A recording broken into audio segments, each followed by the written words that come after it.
මාස කර්ම කළා වැඩ ඉන්නවද? ඔව් මං කරබල්ගල මාස 3ක් විතර වැඩ හිටියා. කර්මකාසී සායනාසිට මම හිතන්නේ පිටරට කොහේ හරි ඉඳලා ඊට පස්සේ ඔක්කොම අත්හැරලා දාලා එහෙම උන්වහන්සේ ඕස්ට්‍රේලියාවේ ජීවත් වෙලා මේ රැකියාව කළේ.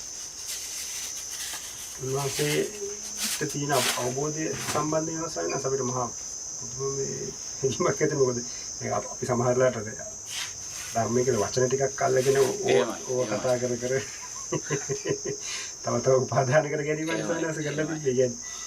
අපිත් දාගෙන අපි දන්නවයි කියලා. එහෙමයි. අපි සාමාන්‍ය මිනිස්සෙක් එක අතර හොඳයි සායනාස් මොකද මේ සාමාන්‍ය කියන්නේ අර මේ මුකුත්ම මේ ගැන කතා නොකර සාමාන්‍ය ජීවිතේ ඉන්න කෙනෙක් හොඳයි මොකද කොයිලාක හරි මේ හරි දේ හම්බුනොත් යාර යන්න පුළුවන්. එහෙමයි. දැන් අපි දන්නවයි කියලා හිතාගෙන ඉඳලා අන්තිමට දැනගෙන කියලා තියෙන්නේ. වචන ටිකකුයි අර උන්වහන්සේ දේශනා කරන දේ තමයි දැන් අර හැමදෙස්සේ සායනාස් මොනවා කිව්වත් අපිට ඕන කෙනේ අපි අහන්නේ. එහෙමයි. උන්වහන්සේ දේශනා කරත් අපි ඕක අපිට ඕන විදිහට කියන්නේ. අපේ දෘෂ්ටියට ගැලපෙලා ඇයිද තමයි ඒකට ගැට ගහලානේ සායනස් බලන්න. අපි කණ්ණාඩිය දාගෙනමයි පටන් ගන්න.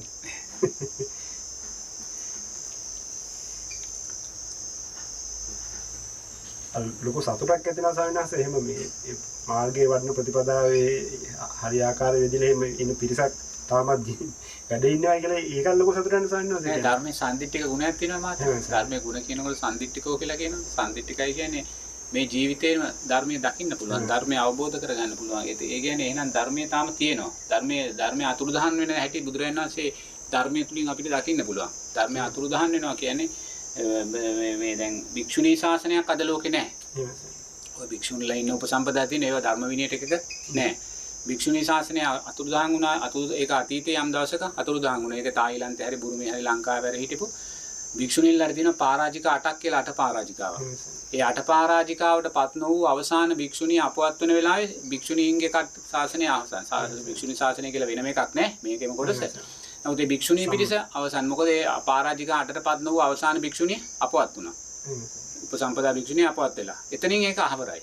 ආයිමත් බුදුරජාන් වහන්සේ කෙනෙක්ගේ අනුදැනුමකින් තොරව භික්ෂුණී මේ ශාසනය පිටවන්න බෑ ධර්ම විනය දෙක අනුව. තේරෙනවද? ඒක දැන් භික්ෂු ශාසනය තවම තියෙනවා.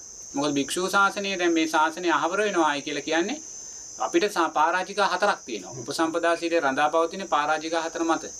ඒකෝර මේ පරාජිකා 4න් එකකට හරි පරාජිකා 4න් නොවු අවසාන භික්ෂුව මේ ලෝකේ ජීවත් වෙන තාක්කල් ශාසනය තියෙනවා. තේරෙනවද? සතර පරාජිකාපවත් නොවු අවසාන භික්ෂුව ජීවත් වෙන තාක්කල්. එයා අපවත් වෙන මොහොතේ එයා සමහරට ලංකාවේ හරි බුරුමේ හරි තායිලන්තේ හරි ඉඳලා අපවත් වෙයි. ඒ අපවත් වෙන මොහොතේ මාත්‍ය ශාසනය අතුරුදහන් වෙනවා. දැන් පෙරට ශාසනය නොතිබිතිබිලා තායිලන්තේ බුරුමේ උපසම්පදාව තුලින් තමයි ශාසනය කියන දේ අර්ථවත් වෙන්නේ. එතකොට ඒ උපසම්පදාව තුළ තමයි පාතිමොක්ඛ සංවර සීලය කියන සීලය තියෙන්නේ.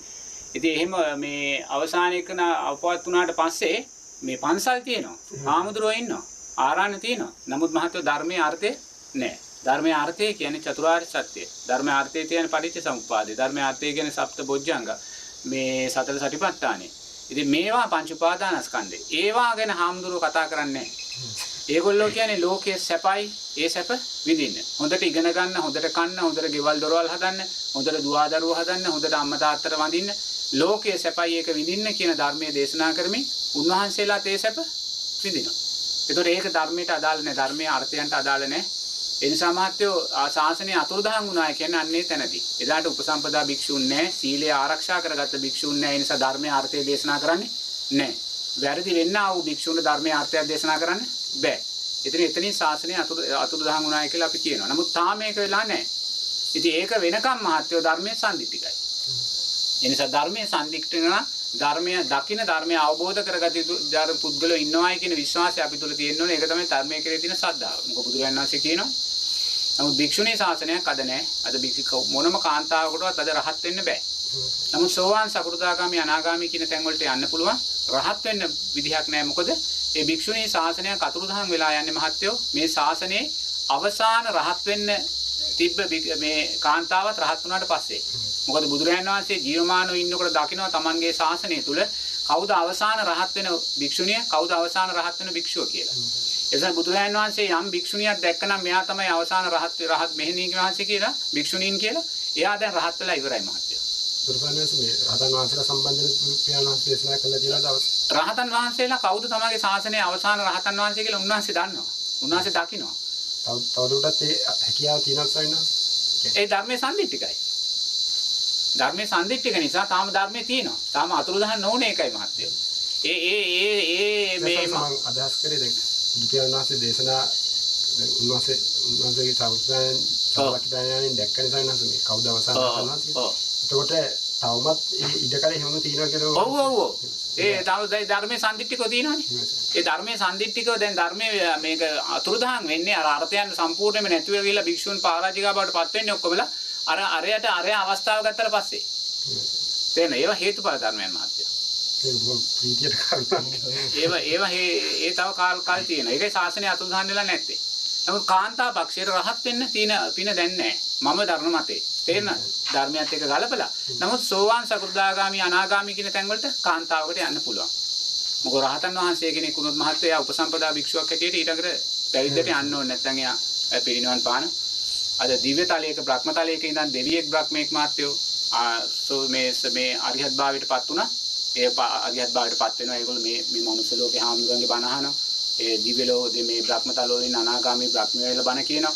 ඒ හේතුව නිසා අනිත්‍ය සංඥා වැඩිලා බ්‍රහ්ම තලයක දෙවි එහෙම නැත්නම් දිව්‍ය තලයක ඉඳන් කෙනෙක් රහත් භාවයටපත් වුණා. එයා උපරිම දවස් 7න් පිරිනිවන් පාන්න ඕනේ. මොකද එහෙ පැවිද්දක් නැහැ. ඒ නිසා මේ තාම ගිහි පිරිමි පක්ෂයට රහත් භාවයටපත් වෙන ඒ සියලුම මං තියෙනවා. මොකද ශාසනය තාම පවතින නිසා. මම මොකද්ද මහත්තයා බැලුවේ? දින එකක් තියෙනවා දෙන්න. පස්සේ කොනවා. කෝපේ අද තියෙනවනේ. මොන කෝපෙද? නිකන්ද පාවිච්චි කරන්නේ කොහොමද? කෝපෙට දාලා දෙන්න.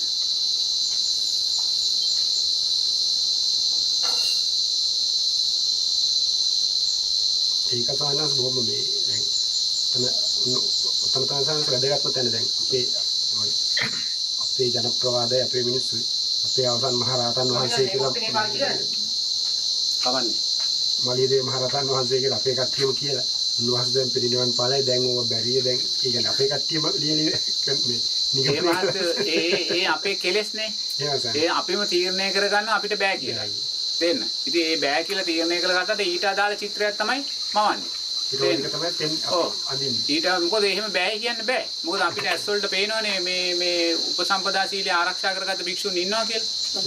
ඔන්න පොඩ දෙන්න මාස්ටර්. නෑ නැගිටින්න ඕනේ. අන්න දෙන්න මේ මහත්තයට දෙන්න. අපි ඒවා මේ මහත්වෝ මේ ධර්මයෙන් ගලප ගන්නවා. තෙරුවන් සරණයි මත සූපත්වෝ දීර්ඝයි.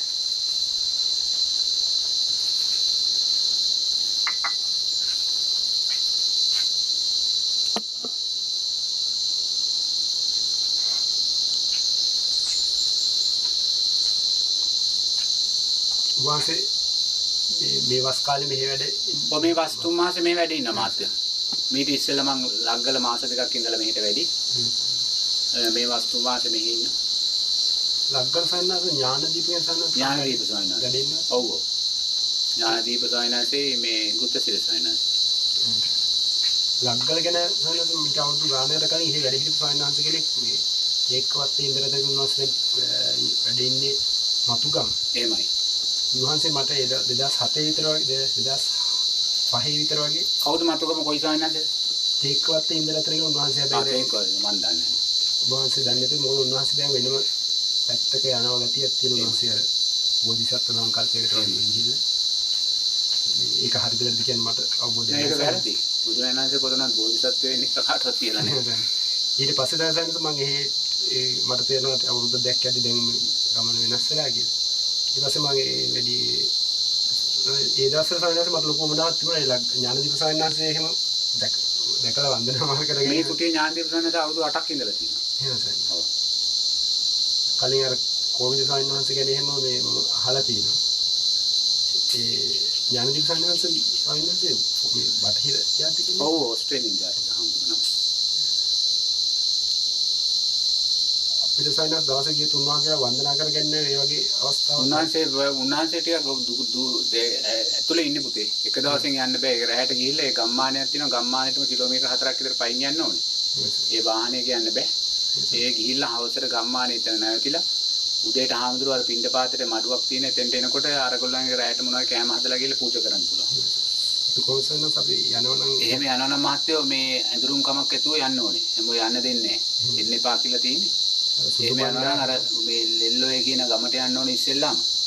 ලෙල්ලෝයේ කියලා ගමට ගියාම පුංචි බණ්ඩ කියලා මහත්තයෙක් ඉන්නවා. ඒ පුංචි බණ්ඩ මහත්තයාට කියලා එයාත් එක්ක එයාගෙන් තමයි ඒ පාර අහගෙන යන්න ඕනේ. ඒ ප්‍රදේශයන් සමී කුටි මොකුත් නෑ නේ කැලේ තියෙන්නේ. කැලේ කියන්නේ මේ ගම්මානෙන් කිලෝමීටර් 2ක් 3ක් ඈත මේ කැලේක මේ පුංචි මේ බිච්චි 3ක් බැඳපු කුටියේ දොර ජනේල මොකුත් නෑ. ඉස්සරහකට ආවරණය වෙල මොකුත් නෑ. ඒ කුටියයි ඉතින් උදේට හාමුදුරුවෝ අර ගමට පින්ඩ පාතේල පින්ඩ පාත කරන් යනවා. එහෙම එකක් නෑ නෑ. එක තැනක් කුටියක් මෙතන නම් ඊළඟ කුටියට තව කිලෝමීටර් 10ක් 20ක් යන්න ඕනේ. එහා ගමේ තියෙන්නේ. එතු මෙහෙම කුටි නෑ. ඒ ගම් වලින් ඒ බාර් කුටි හද හොයලා තියෙන්නේ. ඒ ඥානදීප ස්වාමීන් වහන්සේ තමයි හොයාගෙන තියෙන්නේ. උන්වහන්සේ එන්නේ ඉස්සෙල්ලා ලග්ගල කුටි තිබ්බේ නෑ. උන්වහන්සේ ඔය කැලේ ගිහිල්ලා ඒ තැන් වල නතර වෙලා ඉතින් ඒ මෙතන සුදුසුයි කියලා දැම්මම ගමේ මිනිස්සු එකතු කරගෙන කුටියක් හදලා එතන ඉතින් අවුරුදු 5ක් 6ක් වැඩ ඉඳලා ඊළඟට එකට යනවා. අර එහෙම කියලා උන්වහන්සේ හදා තමයි ඔය ලග්ගල නායක හාමුදුරුවෝ දැන් කියන්නේ උන්වහන්සේ දැන්.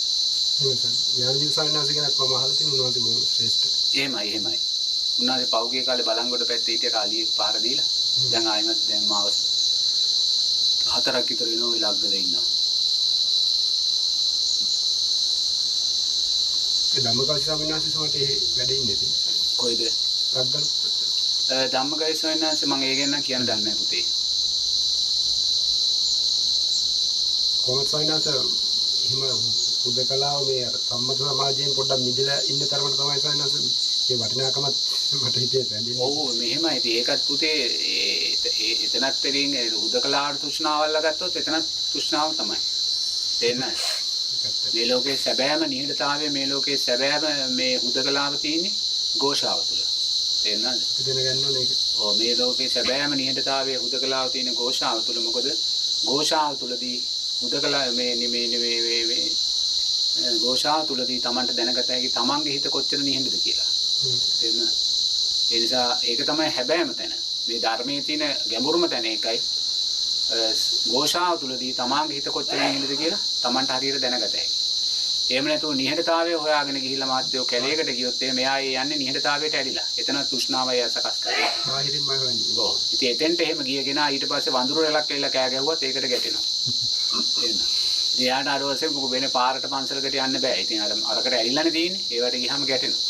ඉතින් ඒ නිසා ඒකයි කියන්නේ ඇලීම ගැටීම කියන කාරණේ තෘෂ්ණාව කියන කාරණේ. හරි සියුම් තැනක්. ඔව් සියුම් තැනක් කියන්නේ ඉතින් ඒක තමයි සියුම් තැනක් කියන්නේ. ඉතින් ඒ හැම දෙයකම හොඳ සහ නරක දෙකම අවබෝධය තමයි ධර්ම අවබෝධය කියන්නේ. නිහඬතාවයත් කියන්නේ අනිත්‍යයි.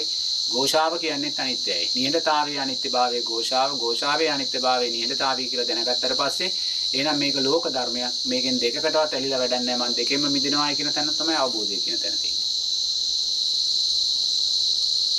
ඒ අභ්‍යන්තරයේ නිහඬතාවය තමයි සායනස් වැදගත්.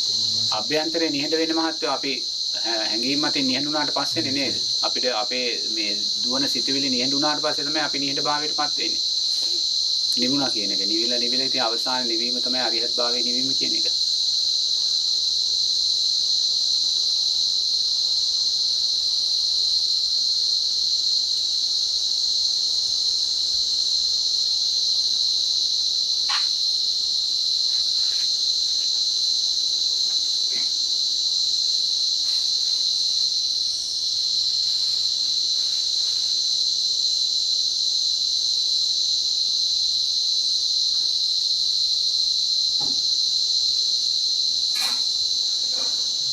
ඇයි? බාස් දාන්නේ. නෑ මට මම 10 ටික ගාන ගන්න පුතේ.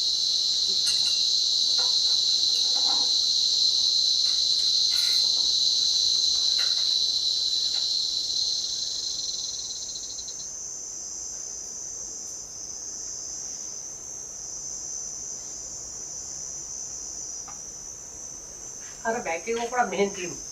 මොන බෑග් එකද? බෑග් එකක් අතන තියලා වඳුරක් දුත් එහෙම. නෑ මම පේනවා. මම බලන්න. හරි.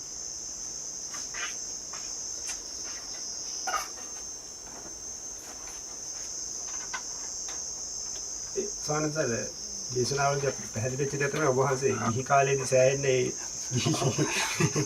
වෙනුවෙන් සෑහෙන කැප වෙලා ඒ ඔස්සේ මේ වෙනස්ම මේමයි පුතේ අනුව පත්‍ර වාර්තා අදාළ කරගන්න අවශ්‍ය නැහැ. දැසනදී මේක මහත්වෝ ශරණයෙන් ඇති කරගන්න පුළුවන් දෙයක් නෙමෙයි. මේක හොඳට මතක තියාගන්න ඕනේ. නමුත් අපේ මේ ධර්මයේ ඒ ජයග්‍රාහී පැත්ත වඩා ගන්න අවශ්‍ය සියලු දේවල් අපි තුල හැංගිලා තියෙනවා. ඉස්සෙල්ලාම තමන් ඒක දැනගන්න ඕනේ. තේරෙනවද? අපි ඒක දැනගන්න ඕනේ. අපි කොයිසා ඈත භවයක ඉඳන් මේ මෙරි උපදෙමින් සම්මා සම්බුද්ධ ශාසන ලක්ෂ ගාණක් පව කරමින් ආපු ගමනක් කියන එක අපි දැනගන්න ඕනේ. ඒවා හිතන්න ඕනේ මහත්වෝ. තේරෙනවද? ඉතින් එහෙම හිතනකොට මේ අපිට හිතන්නම තමයි අවබෝධයේ පැත්ත මතුවෙන්නේ. ඉතින් හිතන්න නැති කෙනාට මතුවෙන්න වෙන විදිහක් නැහැ. තේරෙනවද? මේ එකපාරට ගිහිල්ලා ඇස් දෙක පියාගෙන භාවනා කරා කියලා තේරුමක් නැහැ. තේරෙනවද? මේ භවයේ කියන බියකරු භාවය මේ භවයේ කියන්නේ මොකක්ද? තව කෙනෙක් ජීවිතේ අපි දකින්නා වූ හැම දෙයක්ම මහත්වෝ කමඨහනක් කරගන්න අපි දක්ෂ වෙන්න ඕනේ. අපි කමඨහනක් කරගන්නේ ගුරුවරයෙක් කියන දේවල් ආස්වාසි ප්‍රාස්වාසි උඩින් දිගයි කෙටි ඔය ඔතනින් තමයි ඔච්චරයි. ඊක නෙමෙයි. ජීවිතයේ ඇහැට දකින්න යමක් වේද මේ කනට දකින්න යමක් වේද මහත්වෝ සියල්ලම අපි කමඨහන් කරගන්න. මම පැවිදි වෙන්නේ ඉස්සෙල්ලාම මම ගියේ මහත්වෝ අවුරුදු 24 දී. මට ඒතකොට වයස 24යි. මම 24 පැවිදි වෙන්න ගිහිල්ලා මම දවස් 10ක් දසසිල් වෙලා හිටියා. එතන ස්වාමීන් වහන්සේලා 35 නමක් හිටියේ තැන. මම දවස් 10ක් දසසිල් වෙලා ඉද්දී මම ඒ දවස් 10 තුල ඉන්නකොට මහත්වෝ මට තේරුම් ගියා ඒ ස්වාමීන් වහන්සේලාගේ හැසිරීමත් එක්ක දකිද්දී. තේරෙනවද?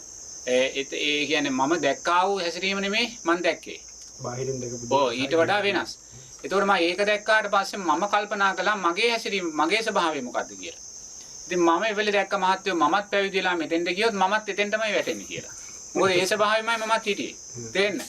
නමුත් අර පැවිද්දට ආසාවෙන් ගියා මිසක් එහෙම නැත්නම් ඔයක ඇති වුණා කලකිරීමක් ගියා වුණා මමත් එතෙන්ටමයි යන්නේ. ඒ අය සින්දු කියාද සතුටු වෙනවා මමත් එතෙන් සින්දුවක් කියන තැන මමත් හිටියේ. ඉතින් මං කල්පනා කළා මම පැවිදිලා නැහැ කියලා. වැඩක් නැහැ කියලා. තේරෙනවද? ඒක හිතන්න පුළුවන් ශක්තිය මට තිබුණා. මේක මං සංසාරයෙන් අරන් ආපු දෙයක්. තේරෙනවද? එතෙන්ට මට හිතුණා එහෙනම් මම පැවිදිලා වැඩක් නැහැ. ඒ වෙලාවේ මම පැවිදුණා නම් මම මේ වෙනකොට මහත්තයෝ ඔය පරාජිකා වෙච්ච භික්ෂුවක්. ඇත්තමයි. එක්ක සිවුරු ඇරලා එක්ක පරාජිකා වෙලා. තේරෙනවද? නමුත් එතනින් මහත්තයෝ ඒ හිත මට සකස් වුණා. ඒක සංසාරේ මේ ජීවිතේදී ආයි පැවිද්දකට යන්නත් බෑනේ. පරාජය වුණාට පස්සේ මොකද්ද පැවිද්ද පාරේ? ආ එතනින් ඉවරයිනේ සියල්ලම. කල්ප ගානක් දුකේ. නිරේ. අප්‍රමාණ. ඒ නිසා එතෙන්දී මට ඒ හිත සකස් වුණා. ඒක මගේ කුසල් විපාකයක්. මං තාම සුසු නැහැ කියලා. ඒතොර අවුරුදු 27 එතනින් ආපු ගමන මහත්තයෝ මට අවුරුදු 44 දී මම පැවිදුනේ අවුරුදු 20ක් මට ඒ අවශ්‍යතා සපුර ගන්න කල් ගියා. අවුරුදු 44 දී තමයි මම දැන් හිතාගත්තේ දැන් මම සුදුසුයි කියන තැන. ඒ අවුරුදු 20 තුල මහත්තයෝ මං ජීවිතේ ඇහැට කැමති කනට කැමති දිවට කැමති නාසයට කැමති ශරීරයට කැමති ස්පර්ශයට කැමති යම් දෙයක්ද සියල්ලම අත් විඳින්මින් අත් දකිමින් අවබෝධ ලැබුවේ. තේරෙනවද? කිසිම දෙයක් භාවනාවෙන් අවබෝධ ලබන්න ගියේ නැහැ. අනිත්‍යයි කියන කාරණාව භාවනාවෙන් දැකලා හිතලා කරන්න ගියේ නැහැ. ස්පර්ශ කරලා මේ අනිත්‍යයි කියලා මම දැකගත්තා.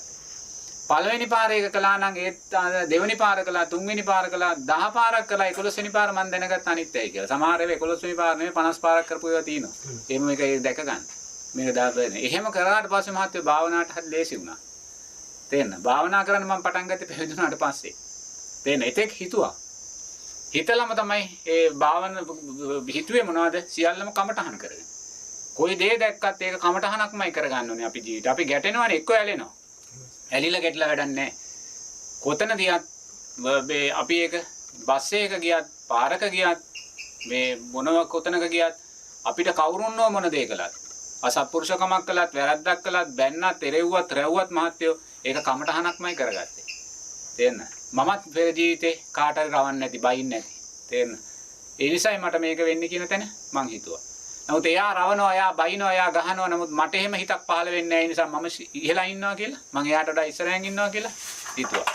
ඒ නිසා මේකෙන් මිදෙන්න ඕනේ කියන තැනම තමයි ඒවෙන් ඇති කරගත්තේ. තේරෙනවද?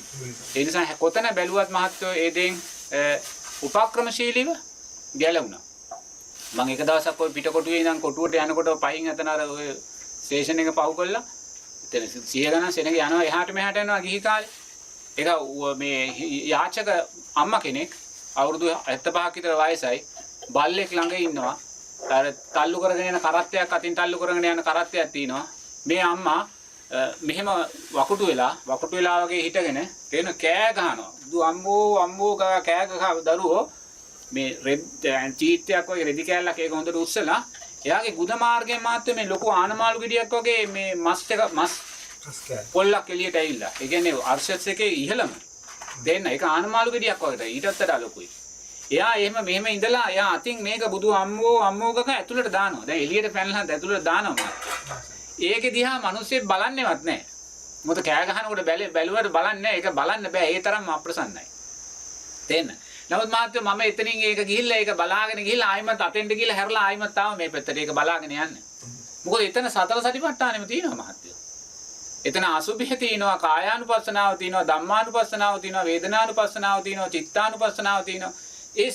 එතන සියල්ලම තියෙනවා. නේද? නමුත් ඒක අපි අතහැරලා මහත්තයා අතන එරමිනියා ගොතාගෙන කොහාට හරි ඉන්නේ යනවා. හරි. අරකට ගැටිලා. ඉතින් කොහොමද ඒක කරන්නේ?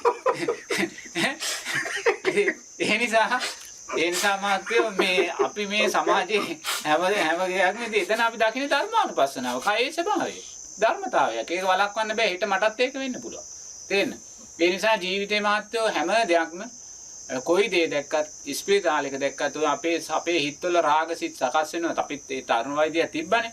රාගසිත සකස් වෙනවා. ඒ සිත සකස් වෙනකොට ඊට අදාළව මහත්තයෝ අපි යම් දේවල් කළා.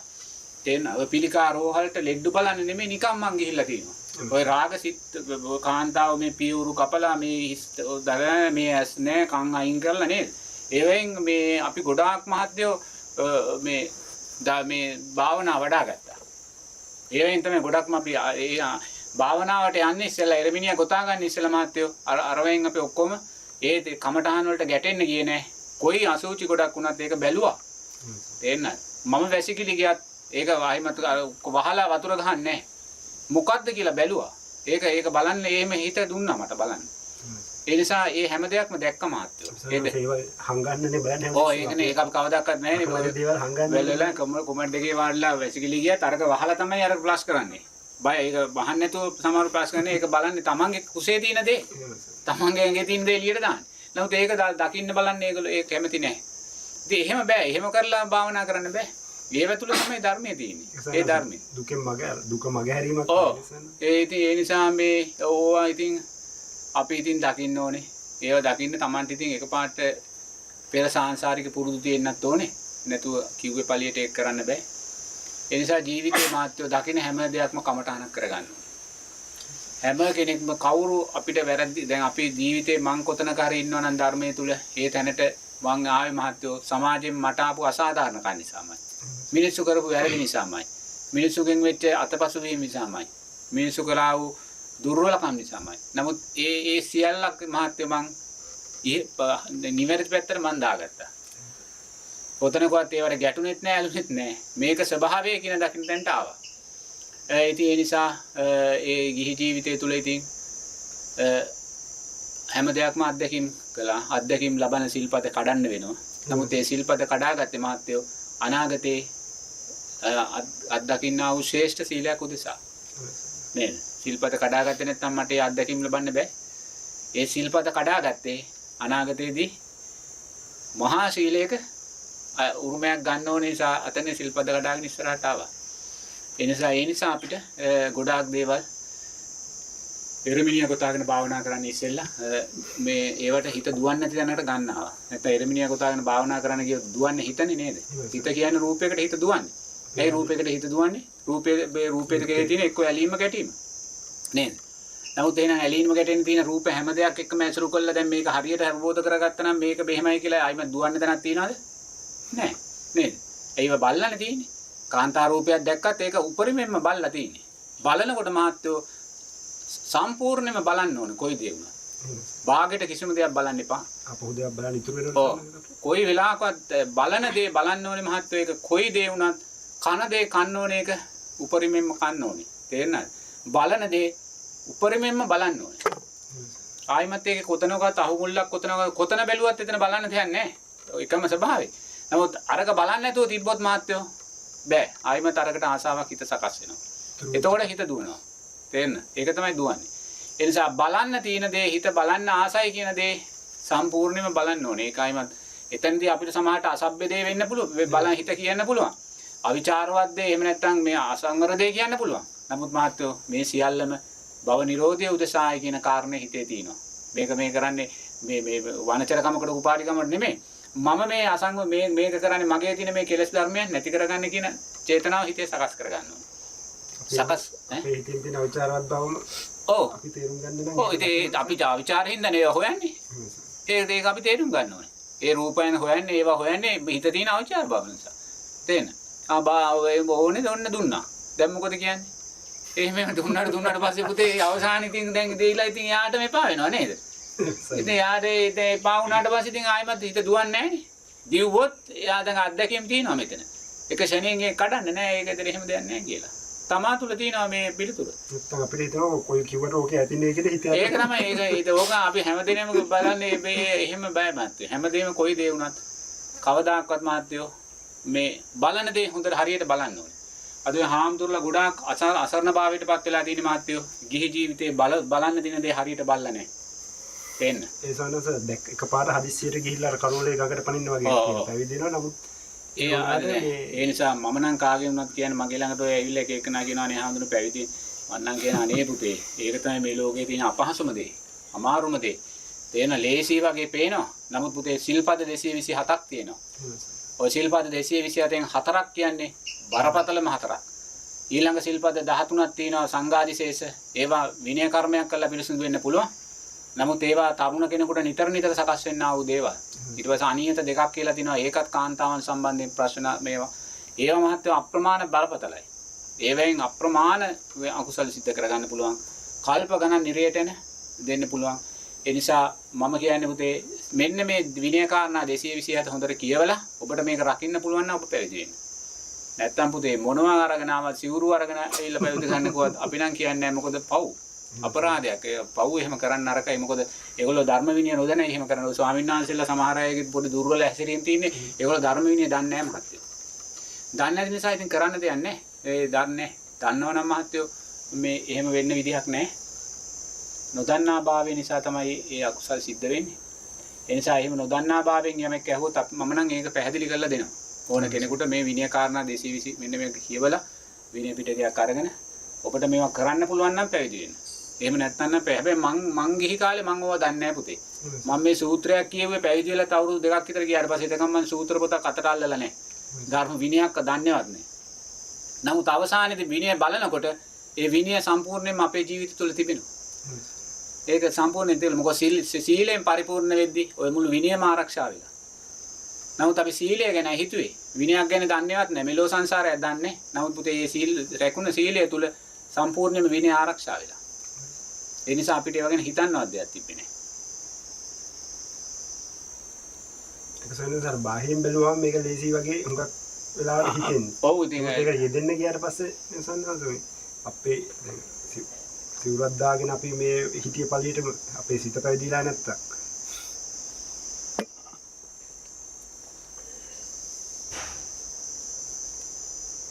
මෙහෙමවත් මේ නොපෙනෙන ලෝකයක් තියෙනවානේ. ඔය අපිට ඇහැට පේන ලෝකෙ දැකලා අපි සියල්ල තීන්දුව කරන්නේ. ඇහැට පේන ලෝකයේ මහත්වෝ මේ ලෝකෙන් දශමයක් වගේ. මේ ඇහැට පේන මුළු ලෝකෙම පුංචි දෙයක් ගත්තොත් ඒ වගේ තමයි ඇහැට පේන ලෝකෙ නොපෙනෙන ලෝකෙත් එක්ක බෙදුවා. නොපෙනෙන ලෝකය කියන්නේ මහත්වෝ බුදුරජාණන් වහන්සේලාට පේන්නේ උන්වහන්සේලාගේ මේ සාරච්ඡා ඥානෙ. ඒ උන්වහන්සේලා දැක්කා වූ ලෝකේ දැකලා තමයි උන්වහන්සේලා ওই ධර්මය ඔහොම දේශනා කරලා තියෙන්නේ. ඒවා බියකරුභාවය දැකලා. ඒ නිසා මේ අපි දකින්නේ බොහොම අල්ප දෙයක්. තේරෙනවද? ඉතින් ඒ නිසා ඒ නොදකින්න භාවය නිසා ඒව වැරදි කරන්නේ. අපිට ඒව දැනුමක් තේරුමක් නැත්තේ ඒකයි. ඒ නිසා ඒවැ දුක් ඒවැ මේ විපාක දැක්කොත් ආයිමත් ඉතින් ඔය වැරදි කරන්නේ නැහැ මහත්තයා. ඒක හාමුදුරුවෝ කෙනෙක් තමන් සමාධියෙන් ඉදි දකින්න මහත්තයෝ මෙහෙණියක්. මෙහෙණියක් කියන්නේ භික්ෂුණියක්. එයා ප්‍රේතියක්. එයා ප්‍රේතියක් හැටියට පහළ වෙන්නේ මහත්තයෝ මේ මස් නෑ යාගේ ඇඟේ. ඇටකටු තියෙන්නේ. ඇට සැකිල්ලක් තියෙන්නේ. ඇට සැකිල්ලක් නමුත් මූණේ මස් තියෙනවා. මූණේ මස් තියෙනවා ඇඟ තන කර ඇට සැකිල්ල. මේ ඇට සැකිල්ල මහත්තයෝ ගිනි ගන්නවා. තේරෙනවද? නමුත් මේ ගින්න මහා ලොකු ඇවිලෙන ගින්නක් නෙමෙයි. මොකද මස් තෙල් නෑනේ. ඇටකටු ගිනි ගන්න. ඇටකටු ගින්න නිසා මේක සාමාන්‍යයෙන් පැතුරුන ගින්නක් හැටියට මේ ගිනි ගන්නවා. නමුත් මහත්තයෝ බෙල්ලෙන් උඩ ගිනි ගන්නෑ. තේරෙනවද? බෙල්ලෙන් උඩ ගිනි ගන්න නැත්තේ ඇයි? එයාගේ අකුසල් විපාකේ ගෙවන්න එයාට මේ පිච්චෙන එක දැනෙන්න ඕනේ. බෙල්ලෙන් උඩට අර එකපාරට ගිනි ගත්තොත් එයා එකපාරට මැරෙනවනේ. පෙර ජීවිතෙන් චුත වෙනවා එකපාරට. චුත වෙලා ආයිමත් එහෙමම ඉපදෙනවා. නමුත් ඒක බෙල්ලෙන් උඩ ගිනි ගන්න නැත්තේ මේ පිච්චිලා සම්පූර්ණ වෙනකන් එයා ඒ වේදනාව විඳින්න ඕනේ. තේන්න? ඒ අකුසල් විපාක සකස් වෙන හැටි බලන්න. තේන්න? ඉතින් ඔය භික්ෂුණියක්. ඔය පරාජිකාවන්ට පත්වෙච්ච භික්ෂුණියක් කවුරු හරි. ඉතින් දැන් මේ විපාකයක් දැක්ක කෙනෙක් ආයිමත් වැරදි කරනවද? ඉතින් මේ විපාකේ දැක්කපු ගමන් ආයිමත් අපි කියන්නේත් නැහැ කෙනෙකුට මේවා සුදුසු නැත්තම් පැවිදි වෙන්න එපා කියලා. පැවිදි වෙන්න කියලා. මොකද මේවා පුළුවන් නම් විතරක් පැවිදි වෙන්න කියන එකයි කියන්නේ. එතෙක් ගිහි ජීවිතය තුලින් අපිට යන්න පුළුවන් අනාගාමී වෙන දැනට යනකම්. ගිහි ජීවිතයක් තුලින් යන්න පුළුවන්. Taman දක්ෂ නම්. ඒ අනාගාමී සකෘදාගාමී වෙන කාරණා අවශ්‍ය නැහැ. සෝවාන් ඵලය කියන දැනට ඕන තරම් යන්න පුළුවන්. දැන් විසාකාව අනේ පිරිසුත් ඔය තියෙන උදාහරණ ඕන තරම්. ඒගොල්ලෝ පවුල් පන්සල් වෙලා දුවදරු ලොකු මහත් කරලා ව්‍යාපාර කරගෙන ඒ සියල්ලම කරගෙන ඒ කටයුතු කරගත්තා. ඒ නිසා අපිට මේ සංසාරේ බය කියන දේ හැම වෙලාවෙම දකින්න. සංසාරේ බය දකින්නවා නම් අපිට ඇහැට කනට දකින්න ඔය ඇහෙන හැම දෙයක් පිළිබඳව හිතන්න දකින්න. කොයි දේ ගැටෙන දෙයක් නම් ඒක බලන්න නැවත නැවත. මේකේ ස්වභාවය මේක කමටහන් කරගන්න. මම මෙතනින් ගැලවෙනවායි කියන තැන හැම වෙලාවෙම හිතන්න. ලෝකේ ස්වභාවය මේකයි කියන තැන හිතන්න. මේ ලෝකේ එපායි කියලා හිතන්න. මේ ලෝකේ එපා නම් ලෝකයේ කෙරෙහි තියෙන තෘෂ්ණාවෙන් මං අයින් වෙනවායි කියලා හිතන්න. මේ තෘෂ්ණාවෙන් අයින් වෙනවා නේද? ඔච්චරයි අයින් කරගන්න තියෙන්නේ. වෙන දෙයක් නෑ. තෘෂ්ණාව කියන කාරණේ විතරයි. වෙන කිසි දෙයක් අයින් කරගන්න නෑ. තෘෂ්ණාව අයින් කරගත්ත තැන ඔබ ලෝකෙන්ම අයින් වෙලා යනවා. එච්චර කොච්චර සරලද කියලා බලන්නකෝ. තෘෂ්ණාව කියන දේ විතරයි අයින් කරගන්න තියෙන්නේ. තෘෂ්ණාව නිසානේ ඔය ඔක්කොම දුවන්නේ හිත. නේද? භවය කරා මේ යන්නේ ඒක. ඒ තෘෂ්ණාව කියන කාරණේ අයින් කරගත්තා නම් සියල්ල එතන නැවතිලා. එහෙම නැත්නම් ඉතින් තේරුමක් නැහැ. බුදුරජාණන් වහන්සේ පටිච්චසමුප්පාදයේ දේශනා කරන්නේ උපාදාන පත්‍යා භව කියලා. උපාදානයේ භවය සකස් කරලා දෙන්නේ. පින නෙමෙයි. තේරෙනවද? පින උපාදානෙ වුණොත් හොඳයි. සීලේ උපාදානෙ වුණොත් හොඳයි. නමුත් අද කොච්චර සිල් සමාදන් වුණත් කොච්චර දන් දුන්නත් මැරෙන වෙලාවේ මහත්යෝ ඒගොල්ලන්ට මතක් වෙන්නේ එක්ක ගෙදර එක්ක දරුවෝ එක්ක රැකියාව එක්ක කාර් එක එක්ක ඉඩකඩම් එක්ක ඒවා තමයි මතක් වෙන්නේ. තේරෙන්නේ? මොකද ස්වාමීන් දේශනා කරන සංකාරක පක්ෂියෙක් වෙච්ච මොකද සිද්ධියක් ඒ වගේ එහෙමයි. මේ පවුලේ ළමයි රටවල ඉන්න අය එහෙමයි. එහෙම විස්තරයක් කිව්වා. එහෙමයි. ඉතින් ඒ උපාදානය තමයි. ඒ නිසා හැම වෙලාවෙම මේක පරිස්සම් වෙන්න ඕනේ. අපි හිතනවා මේ දන් දුන්නා කියලා ඔක්කොම හරි කියලා. දැන් මේ සිල් රැක්ක කියලා ඔක්කොම ඒව වැඩන්නේ අරවා කෙරේ ආසාව වැඩි නම්. තෘෂ්ණාවයි ඉහළට එන්නේ. වෙන දෙයක් නෙමෙයි. තෘෂ්ණාව තමයි උපාදානය සකස් කරලා දෙන්නේ. ඒ නිසා අපි කොච්චර දන් දුන්නත් කොච්චර මොනවා කළත් වැඩක් නැහැ. මරණ වෙලාවේ මතක් වෙන්නේ. ඔය මිනිස් දැන් මේ ගම්වල මිනිස්සුම දන් දෙනවා. දන් දෙන්නේ තෘෂ්ණාව උදෙසා. ඒ අනිත් ඇයට දකින්න අනිත් ඇයට පේන්න අපේ දානේ කියලා එහෙම දෙන්නේ. ඉතින් දීලා ඉතින් හැම ඒ දානේ දවසට විතර ඒක කළා. ඉතින් එහාට පස්සේ ඒ ගැන හිතන්නේත් නැහැ. ඉතින් මා දැන් ඒකලා ඉතින් හරි කියලා හිතන්නේ. ඉතින් මරණ වෙලාවට මතක් වෙන්නේ එක කුඹුර. එක කොහේ ඊට පස්සේ මරණට පස්සේ අඹුඩයක් ගහගෙන උදැල්ලක් අරගෙන ප්‍රේතෙක් කියලා කුඹුරටලා ඉන්නවා. අපිත් ඒ අනතුරෙන් එහෙම ඉන්නවා. ඔව්. සෝවාන් වුණේ නැත්නම් ඒ අනතුරේ ඉන්නවා. අනතුරේ එහෙම අපි හිනාවන්නේ අපිටමයි. ඔව්. ඒ තමන් ඒක දකින්න ඕනේ. ඉතින් ඒක ඒ අනතුරේ ඉන්නේ තෘෂ්ණාව කියන කාරණේ නිසා. දෙන හේතුව නිසා නෙමෙයි.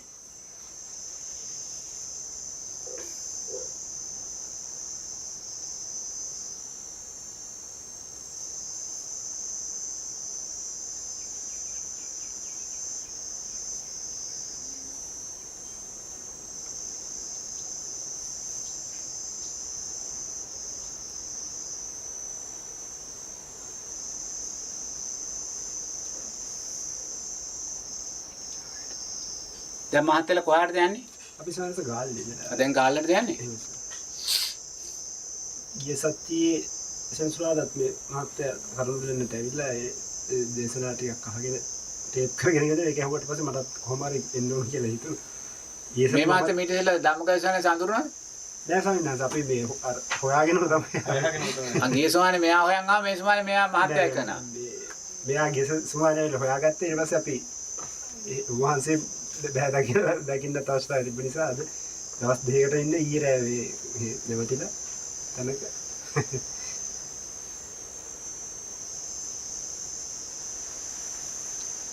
කොහොම හරි පත්තරේ ලියන ආමඳුර කියලා හොයාගන්න මම දන්නේ නැහැ. නෑ සානස ඒ කියන්නේ එතන තනි කෙනෙක් කියන්නේ ඒ කියන්නේ තමාගේ අදහසුයි වහන්සේලා හැමෝගෙම ගත්තේ ඒක දැක් නමුත් මේ සම්පූර්ණ කතා ප්‍රවෘත්ති දැක්කම මේක මහා සතුටක් සායනස්. මොකද මේ ප්‍රතිපදාව කියන්නේ මොකද්ද? අපි මෙච්චර කාලෙ දැකලා තිබ්බේ මොකද්ද? කියන එක කියන්නේ. ඒ ලිපි පෙළ කියුවාම එහෙම දැනෙනවද?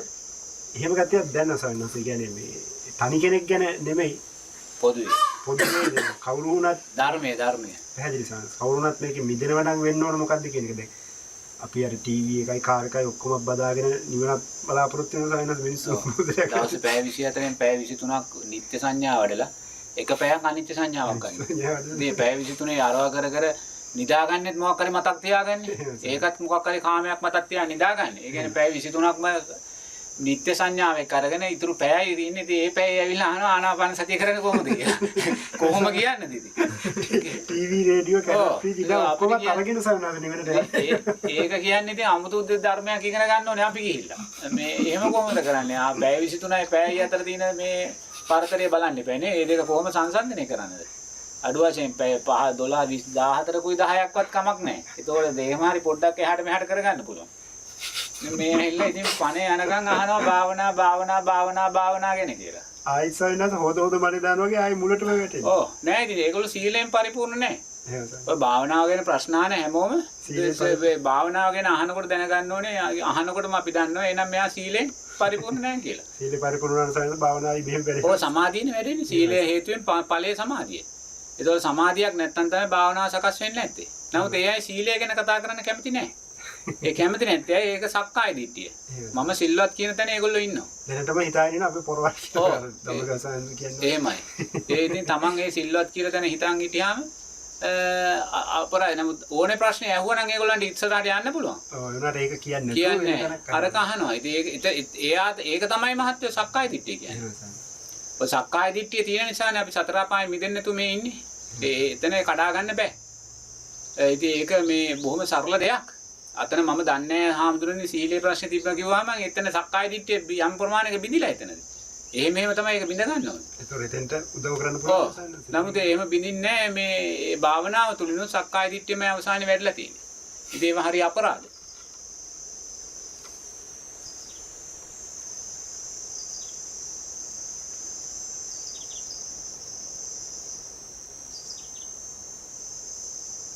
එතන සායනස් දැන් අනිත් අය ඉන්න තැන තමන් වෙනම කෙනෙක් වගේ පෙන්වන්නේ. ඒක තමයි සක්කාය දිට්ඨිය කියන්නේ. ඒක සක්කාය දිට්ඨිය අර සාමාන්‍ය කෙනෙකුට වැඩි දරුණුවට තියෙනවා. ඔය සක්කාය දිට්ඨිය මමත්වේ දැඩි භාවයනේ සක්කාය දිට්ඨිය කියන්නේ. ඒක කොහොමද මමත්වේ දැඩි.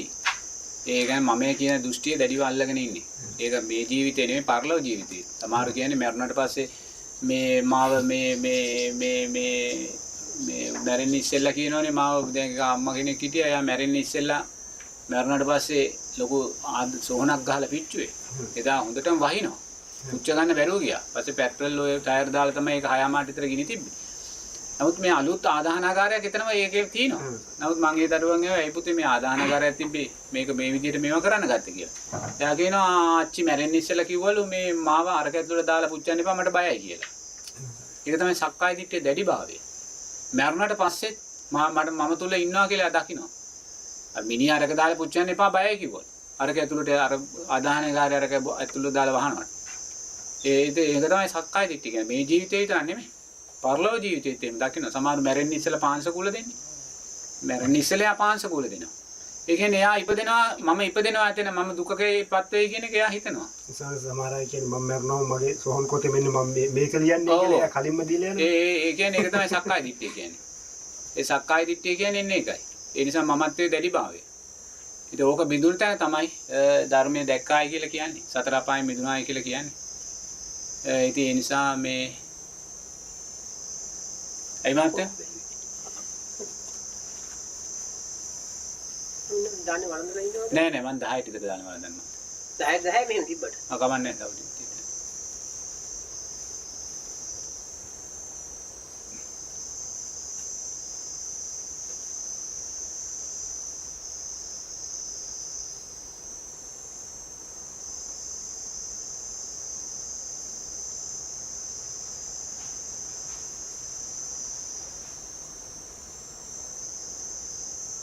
මාතල ඉගෙන ගන්නවද? රස්සාව කරන සන්න. ඉගෙනගෙන නම් ඉවරයි. විවාහ වෙලා නැහැ. තාම නෑ. තාම මේ විවාහය සම්බන්ධයෙන් දෙපැත්ත ගහගා ඉන්නේ ස්වාමීන් වහන්සේ. මොකද මේ වයස 32ක් වෙනවා. ඒක ඇද කොහොම හරි පස්සට එහෙමයි. ගෙනවා ස්වාමීන් වහන්සේ මේ. නෑ ඉතින් බැඳීම් අඩු වෙච්ච තැන තමයි මහත්තයෝ අපිට ලේසියෙන් හිත සකස් කරගන්න පුළුවන්. නමුත් මෙතනදී අපි ඉතින් මෙහෙමයි හිතන්න ඕනේ. අනුන් ගැන හිතන්න බෑ. අනුන් කියන දේ හිතන්න යන්න එපා. තමන් ගැන තමන්ම තේන්න. අනුන් කියන දේවල් හිතන්න දකින්න ගියොත් අනේ මම මෙහෙම වෙනවා මෙහෙම වෙනවා මම අවුරුදු 40 වෙනකන් හිටියේ මම කසාද බඳින්න නැතුව. තේන්න. ඒ බඳින අවස්ථාවේදී මනමාලියොත් බලන්නේ නැහැ අවස්ථාවේදී කියලා බලලා තිනවා. නමුත් ඒව එතනින් එහාට ඒක ඉවර කරලා දාලා තිනවා. තේරෙනවද? ඒ වගේ අපි උපක්‍රමශීලී වෙන්න ඕනේ. තේරෙනවද? මේ අනුන්ට සතුටු කරන්න කියලා යනවා නම් ඉතින් ගිහිල්ලා අවසානයේ ජීවිතේ අවසානයේ දුකට යන්න පුළුවන්. අනුන්ව සතුටු කරන්න කියලා. ඉතින් අනුන් ලෝකේ මොන දේ කිව්වත් අපිට අදාළ නැහැ. මම බුදුරජාණන් වහන්සේ කියපු මාර්ගය යනවා කියලා තැන හිටියන ඒ අදිෂ්ඨානය තුලින් මේ විශ්වාසය තුලින්ම Tamanට ඊළඟ සුගතියක් අත් කරලා දෙනවා. තේරෙනවද? අවබෝධයක් නම් අවබෝධයක් එහෙම නැත්නම් කල්ප ගානක සුගතියක්. මේ නිකන් කසාදයක් බැඳලා අවුරුදු 30ක් ගෑනු දරුවෝ එක්ක මැරීගෙන දුක් විඳගෙන කාගෙන බීගෙන අර පොඩි උන්ගේ කක්කචූ ගාගෙන ඉන්නවට වඩා පුතේ ඕක මිනිස්සු මොනවා හරි කිව්වත් කමන්නේ මං තව අවුරුදු 30ක් ජීවත් වෙයි කියලා ඔබ බැඳීම් වලින් තොරව මරණ වෙලාවේ හිතසන්නීවි මැරලා පුතේ කල්පයක් දිව්‍ය ලෝකේ ගියොත් මේ අවුරුදු 30 වගේද ඈ නිකන් කල්පනා කරලා බලන්නකො මේ අවුරුදු 30 වගේද කියලා අර පොඩි උන් බදාගෙන මොන්ඩිසෝරි අරන් ගිහිල්ලා මොන විකාරයක්ද අතන ගිහිල්ලා ඒක අතහැරලා අතන ගියා කල්පයක් හිටියා කියන පොඩි සැපයක්ද ඉතින් ඔබලා එහෙම හිතන්න දක්ෂ වෙන්න ඕනේ ඉතින් අපිට කියන්න බෑ ඒවා ඒ මොකද මේ ඔය එහෙම තමයි ඇතුලේ තත්ත්ව ගැන අපිමනේ දන්නේ. ඔව් තමන් ඒවා ඉතින් ගලපගෙන බලන්න ඕනේ මේ අවුරුදු 30 මේ ජරා කොටට වැටලා ඉන්න එකද වැඩ ඒක අතහැරලා මං හදා ගන්නා වූ හිත තුලින් කල්පයක් දිවසැපයක් ලබන එකද වැඩ කියලා බලන්න ඕනේ ඒක අපි හිතලා දක්ෂ වෙන්න ඕනේ අනන්ද කුමාරයාට දිව්‍යාංගනාව පෙන්වුවා වගේ. නැතු අම්මා තාත්තලා අපිට කවදාකවත් පුතේ හරිමකක් පෙන්වන්නේ නැහැ. මටත් අම්මා තාත්තා කෙනෙක් හිටියා. මගේ අම්මා තාත්තා කිව්වේ හැමදාම හොඳ රස්සාවක් කරපන්, හොඳ ව්‍යාපාරයක් කරපන්, ගෙයක් හදපන්, පවුලක් ගනින්, දරුවෝ හදපන්, තැම්පත් කරපන්, බැංකු ගිණිපක් ගනින් ඕකම තමයි කිව්වේ. නමුත් මගේ අම්මා තාත්තා කියපු දේෙන් දශමයක් මම මගේ ජීවිතේට ගත්තේ නැහැ පුතේ. අම්මා තාත්තා කියපු දේෙන් දශමයක් මම ගත්තා නම් මම අද දුකේ. මගේ නංගි මල්ලිලා දෙන්න අද දුකේ ඉන්නේ. ඒ අම්මා තාත්තා කිව්ව දේ ගත්තේ. තේන්න. මම අම්මා තාත්තා කිව්ව දේෙන් දශමයක් මගේ ජීවිතේට ගත්තේ නෑ. මම බුදුරජාණන් වහන්සේ කිව්ව දේම තමයි ගත්තේ. ඒ නිසා අද මම සතුටෙන් ඉන්නවා. ඒ නිසා අම්මා තාත්තා කවදාකවත් පුතේ අපිට හරිතැන්ට පාර කියන්නේ. ඒගොල්ලන්ගේ තෘෂ්ණාව නිසා ඒගොල්ලෝ වැටුණු දුකටම තමයි ඒගොල්ලොත් පාර කියන්නේ. නමුත් ඒගොල්ලෝ ආදරයට එක් කරන්නේ. ආදරය කියන්නේ තෘෂ්ණාව. තේන්න. ආදරයට කරන්නේ ආදරේ තෘෂ්ණාව. නමුත් අපිට ඒගොල්ලෝ පෙන්වන පාරේ ගියොත් පුතේ අපි අනාතයි. ඒක ඉතින් අපි හිතන්න ඕනේ. කවදා හරි ඔබ අම්මා තාත්තා කෙනෙක් වෙලා ඔබේ දරුවට ඔබ කියන්නේ අනාත වෙන පාරක්ම තමයි මේ පාරේ ගියොත්. තේන්නද? ඒ නිසා ඒක දැනගන්න ඕනේ. අම්මා තාත්තා කියන පාරේ යනවනම් ඉතින් කරන්න දෙයක් නැහැ. ඉතින් ඒ දුකට යන පාර. නමුත් බුදුරජාණන් වහන්සේ තමයි අපි කාටත් සැපට යන පාර පෙන්නපු එකම එක තාත්තා කියන එක අපි කල්පනා කරන්න ඕනේ. නමුත් ගිහියෙක් හැටියට මහත්තයෝ හොඳ පැවිද්දෙක් වෙන්න නම් කවදා හරි දවසක ගිහියෙක් හැටියට තමන් පරිපූර්ණ වූ ගිහියෙක් වෙන්න ඕනේ. යුතුයකම් දන්න ගිහියෙක් වෙන්න ඕනේ. දෙන්න මේ යුතුයකම් ඉටු කරපු ගිහියෙක් වෙන්න ඕනේ. අම්මා තාත්තට සලකපු ගිහි කෙනෙක් වෙන්න ඕනේ. ඥාතීන්ට සලකපු ගිහි කෙනෙක් වෙන්න ඕනේ. නැති බැරියට සලකන ගිහි කෙනෙක් වෙන්න ඕනේ. සමාජ වගකීම් ඉටු කරපු ගිහි කෙනෙක් වෙන්න ඕනේ. ගිහි ජීවිතේ ඒවා විනාශ කරගෙන ඒවා කරන්න නැතු මාත්‍යෝ කිසිම කෙනෙකුට කවදාකවත් යහපත් පැවිද්දෙක් වෙන්න නම් බෑ. ඒක හොඳට තේරුම් ගන්න ඕනේ. අම්මා පාර කියන්නේ තාත්තා පාර කියන්නේ දුකට උනත් අපේ වගකීම් යුතුයකම් තියෙනවා දෙමාපියන් උදෙසා කරන්න. ඒවා අපි කරමින් තමයි අපි යන පාරේ අපි නිහඬව අපි යනවා. තේරෙනවද? මගේ අම්මා අංශභාගයේදී මම අවුරුදු 8ක් අපේ අම්මව සලකලා තියෙනවා. අවුරුදු 8ක් කොච්චර කාලෙද? ඉතින් ඒ ඉස්සෙල්ලාම යහපත් මිනිස්සෙක් වෙන්න ඕනේ. යුතුයකම් දන්න මිනිස්සෙක් වෙන්න ඕනේ. ඒවා අනිත්‍යයි කියලා දඹල ගහලා ගිහිල්ලා මේ අපි භාවනා කරලා වැඩක් නැහැ. මොකද එතනයි භාවනාව තියෙන්නේ. භාවනාව කර මේ දඹල ගහලා ගිහිල්ලා මේ වෙන මොකක් හරි කෙලස් ධර්මයක් වඩ ඉන්නවා S2 පියාගෙන.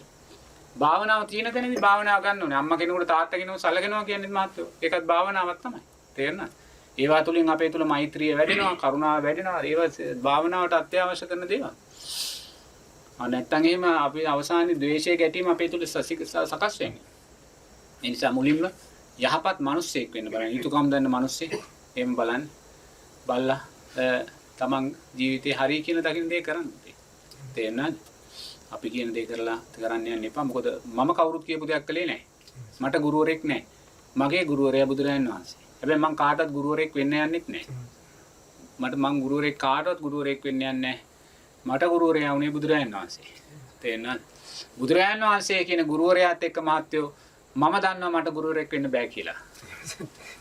තේරෙනවද? ඒකකින්වත් තියන්න බෑ කියලා. මන් දන්නවා ගුරුවරු කොච්චර දහස් ගණන් හිටියත් ඒ දින ගුරුවරයෙක් වෙන්න යන සක්කාය දිට්ඨියෙන් තමයි.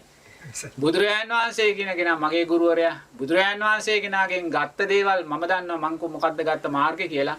ඒ මාර්ගය එක්ක ගත්තාම මට කවදාකවත් ගුරුවරයෙක් වෙන්න බෑ. ඒ තරම් උන්වහන්සේ ඉස්සරහන් මේ උන්වහන්සේ ගමන් මඟ තිබ්බේ. නමුත් කොහොම හරි අපි දක්ෂ වුණා ඒවා බොහොම සියුම්ව ගන්න. පොත් බලලා කරලා නෙමෙයි අපි ගත්තේ. ඒ ජීවිතය තුළින්ම සාංශාරික පුරුදු තුළින් මතුවලා ආවා.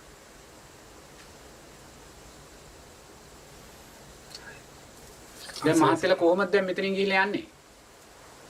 යන්න පුළුවන් සන්නස ඒක. දැන් බස් තියෙනවද මහත්තයා මේලාට? සමහර විට තියෙන දිලි තියෙනවා. හිමින්සරයක් 11 මාර්ග බස්යක් එහෙන් එනවා කිව්වා. කොහෙන්ද? කිරින්දර දැන් යන්නේ. නෑ ගාල්ල. අපිට කාලයන්ද? අන්දියට ගියාම එහෙනම් ඒ 11 මාර්ගට ගිය බස් එක මෙතනට ගිහපුවා සමහරට හම් වෙන්න වෙලාවල් තියෙනවා. ආහන.